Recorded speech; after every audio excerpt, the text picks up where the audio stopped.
This is the Dan Matheny Show.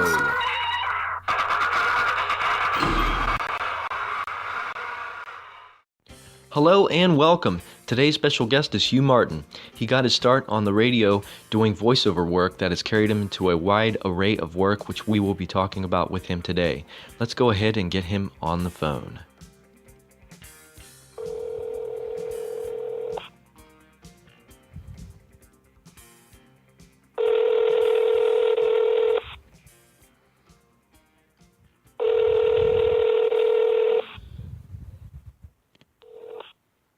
Hello? Hey, how are you doing? There. Am I? Hugh, you are here with us today. Thank you for joining us on the show. How are you? I'm doing really good. Awesome. What inspired you to do voiceover work? I think hunger inspired me. My dad could not afford to send me to college, and I had been working part-time at a local radio station on Sundays, introducing the morning religious shows. Then they opened up, the station changed their format from an inspirational station to a rock and roll station. So I had an opportunity to do a rock and roll show on a Sunday afternoon.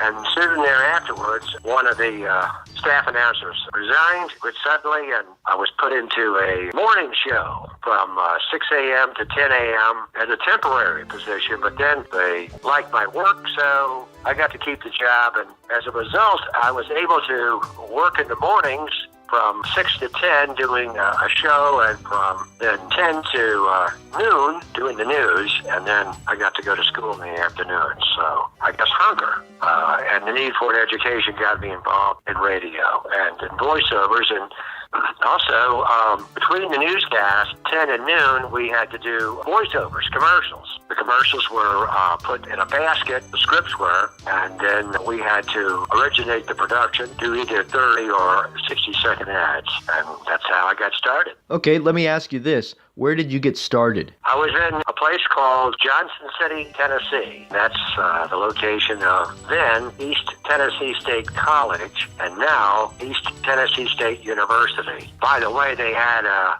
campus radio station, which I joined, called WETS, which was a closed-circuit radio station, meaning that it was only available to the college campus. And today, by the way, it is a 50,000-watt public radio station. Yes, this is a great start. Let's switch to something near and dear to me, as I make others aware about suicide prevention. 1 in 4 people live with a mental health condition. We never know what another person is going through. The Suicide Prevention Lifeline is a number you can call if someone you know is struggling. Also, you can call if you are in a major crisis. Call 1-800-273-8255.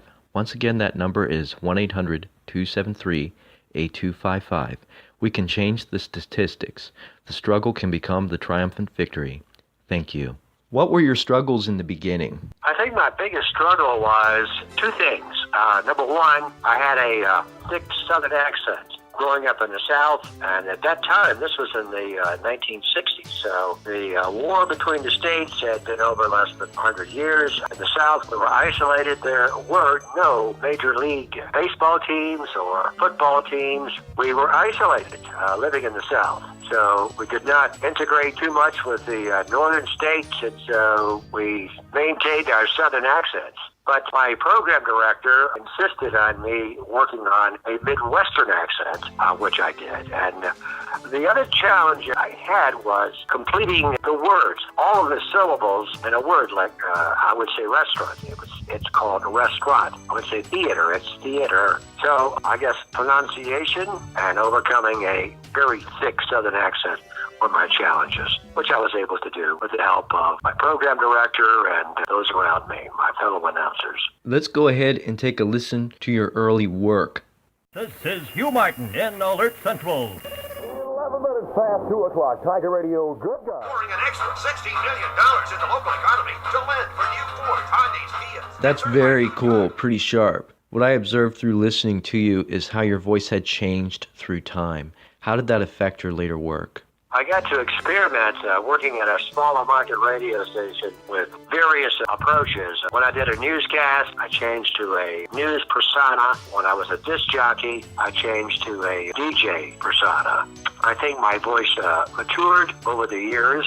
So I guess maturity is the biggest change. As you get older, hopefully you get wiser and you get more professional. Anyway, I know that you're in the car ad business, and I'm going to speak about automobiles today. The Matheny Madness sale is going on right now with an added bonus. They are clearing away 2018 models to make room for the new 2019s. Get half off, no money down on new 2018 models. Don't wait because this sale ends on New Year's Eve in 4 days. Price of tags and title not included. What has been the most challenging aspect of being a voiceover artist? Well, I think over time, the challenge was that in the early days, after World War II and after the Korean War, there were new opportunities, new technology, and we had different people starting different businesses. They were the first owners. So, for example, one of the major automobile manufacturers had a program to help automobile employees own their own dealership. Hey, let's face it, we had millions killed in World War II, the Korean War. I mean, just weren't a lot of people around. Had been wiped out. So there was a need for talent, and the manufacturers picked out the best of the employees and trained them. Also, there were a lot of other industries that got their start, really big. The jewelry industry, there was the commercial education industry, even such basic things as automobile driving schools. There were men's clothing places. Today there's just a couple of men's clothing chains. At that time, there were hundreds, if not thousands, of independently owned men's clothing retail stores. But as time passed on, the businesses were consolidated. However, the automobile industry was different in that the states had a franchise law that basically said that the manufacturer could not own a retail store of an automobile business. So they were protected. That's why today you see so many different individually owned retail automobile businesses. So I gravitated from being an announcer for the jewelry business, the men's clothing business, to the automobile business in the 1990s. And from the 1990s to current time, most of my voiceover work is for car dealers, and that's how I make my living. Okay, there have been forms of opportunities. Describe more about them. Well, I think the opportunity in the car business is performance-based advertising, meaning that the advertising needs to be productive. If no one's coming in the door to buy a car, the dealer knows that the advertising is not working. And today, with digital advertising on the computer, the leads can be tracked. So the dealer knows where the business is coming from, what ads are productive. With broadcast, there has to be more or less an educated guess. Hey, this was a good month. Must have been the advertising. The ad has to be effective. So it's the writing of the ad, the audio delivery of the ad. With announcing, which is a part of your work, what was your favorite announcing gig? Well, there were many. I did like the car business. I thought I was a good fit for it. And I liked having the freedom of being able to do what I wanted.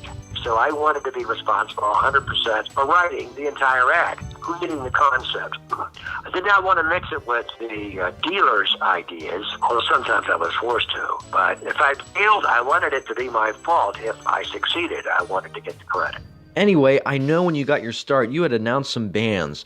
What bands have you announced over time? When I was in Washington, D.C., I got a start at WEAM radio station, which was an AM station in Arlington, Virginia. And the owner of the station had a contract with a very large production company, which brought in well-known bands, mostly from England, getting their start. The Who, Herman's Hermits, the Blue Lagoons, and of course there were the American bands too, were popular, Peter, Paul and Mary, etc. But these concerts were held at Constitution Hall, and so WEAM had a contract where the station announcers would introduce the bands. So not only got to introduce the bands at that location, but I got to meet them as well. So I got to meet the Who, the Beach Boys, whomever was there, we were together. So that was interesting, and I have to say that, hey, most of these famous people are very nice. The Who, I have to say, were very different, but nice.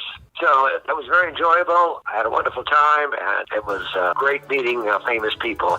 But one of my favorites of all time was Chuck Berry. I did a gig in Cleveland introducing Chuck Berry and Bo Diddley on the same venue. And then after the concert, I went to get a bite to eat, and Chuck and Bo were there together with Chuck's daughter. So I got to break bread with those two guys. And what nice people. And also, of course, very talented and innovative in our industry. Anyway, that's some awesome stories. Let's pause and talk about a deal. You hate blowing money, but you want a ton of food? Taco Buzz's $4 box. A cheesy double-decking taco, burrito supremo, cinnamon curls, and a medium drink. All for just $4. Now that's a deal. You described a little bit about the pros and cons in the advertising business, but what have the pros and cons been for you? Well, the pro is when you are an announcer, you can be 17 years old or 97 years old, and you can still be an announcer. I have friends in their early 90s still doing announcing, and they sound like they're in their 20s. I mean, they kept their voice, and so the pro is that it's work you can do all of your life. The con, there are more people today. There's more competition. I think an announcer today has to be flexible. They have to offer different personas and be able to deliver the product that the director wants. So that is a challenge to keep the word out. So the challenge is competition. You've got to be good and always try to get better. What other advice do you have for people starting out with doing voiceover work? Well, I think you have to want to do it. And you have to realize this is a 24/7 job. You may have to do an ad on Christmas Day. There are, fortunately, today, you can be mobile. So you can go on vacation in Hawaii, and you can take portable equipment with you, and you can email your work. So if you really like what you do, and you are aggressive and getting work, make yourself available, and then you can do it. I think it's always good to have a home base if you can. I always liked working at a radio station as a home base. That gave me access to new accounts because of the advertisers on that radio station did not have advertising agencies, and they wanted an announcer, and I was available because I worked at a radio station. And so it's always good at least to have a part-time job as a voiceover person at a radio station just because of the contacts. If not, living near where the radio stations are located is also very convenient. And keeping in contact with the people at different radio stations, dropping by and making friends with the salespeople who are out contacting advertising accounts, calling on advertising agencies, creating an audition tape, which you can email to agencies or to radio stations, and keeping in constant contact because people lose the audition tapes. It's important to keep your name out there to radio stations, to advertising agencies, and if you can, have a website. What do you love the most about your voice? I don't know. I mean, I never really sat around and say, hey, what a great voice I have. I mean, my voice is my voice. There are some advertisers that like it, some that just don't. I mean, they don't want that approach. I think I fit a certain mold, and those that like what I have to offer use it. Those that don't, they just don't want it. So I don't think I'll work with my voice. It is what it is. It works for me, and it's enabled me to make a living. A voice is a beautiful thing, and so are families. Let's talk about connecting kids to coverage. Parents and guardians, did you know Medicaid and the Children's Health Insurance Program offer free or low-cost health coverage for kids and teens? And parents, you may be eligible for Medicaid too. Enrollment is open year-round. These programs cover doctor's visits, prescriptions, shots, and more. Help your kids stay healthy. Visit healthcare.gov. That's healthcare.gov. Since it's close to 2019, what are your goals for the new year, business and personal? Well, I just take it one day at a time, actually. The announcing business is dependent on the economy. If the economy is good, business is good. But it's always good to have a consistent gig, to have 1, 2, 3, 4, or 5 advertisers that like your work. And the nice thing about being a voiceover person for the automobile business is there are, 40,000 dealerships across the United States. So I can do work in Los Angeles. I can do work in New York. I can do work in Louisville, Kentucky. I mean, it's a broad opportunity. And finding clients that want your work use your voice on a consistent basis really works out well for both the client and for me. I get work every month, and they get a consistent spokesperson. Getting a gig as a spokesperson is a great way to make money. Anyway, Hugh, it's been great to have you on the show. Thanks for joining us once again. Any last words in your announcing voice? Goodbye and good luck. That about wraps it up. This has been a Dan Matheny production. Go ahead and click subscribe. Till next time, take care.